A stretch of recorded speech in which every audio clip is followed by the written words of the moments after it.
C'est ainsi que la dépouille du désormais feu Richard Biosé Kokou Tozun fit son entrée sur la paroisse Sainte-Thérèse de l'Enfant Jésus et de la Sainte Face de Kégué Kélégugan. Le cercueil couvert du drapeau togolais et porté par les corps habillés du pays reflète l'importance que la nation tout entière accorde à l'illustre disparu. Deux faits ont marqué cet attachement. D'abord, le Premier ministre a déposé des gerbes au pied de la dépouille au nom du chef de l'État.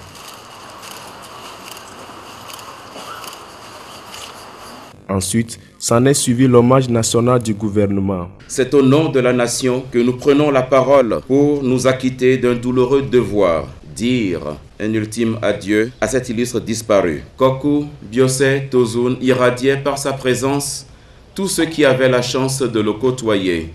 Il était un homme discret, au ton toujours affable et très mesuré. Quelle marque d'humilité! Ce vide sera difficile à combler, car un seul être vous manque et tout est dépeuplé, écrivait Lamartine.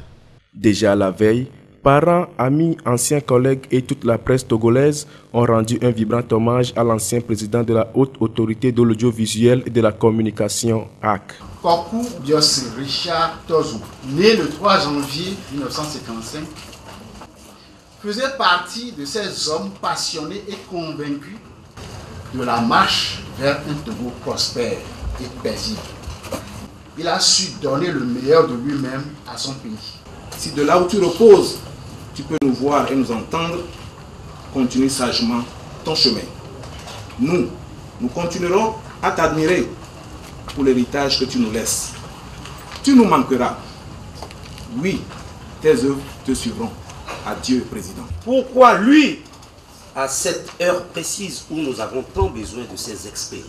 Biosé Kokou Tozun est celui qui aura inlassablement œuvré avec les organisations de presse et la ministre en charge de la communication d'antan pour la tenue effective des états généraux de la presse togolaise. C'est sous son équation avec celle du ministère en charge de la communication que la loi sur l'accès à l'information publique vient d'être votée à la satisfaction générale des professionnels de la presse togolaise.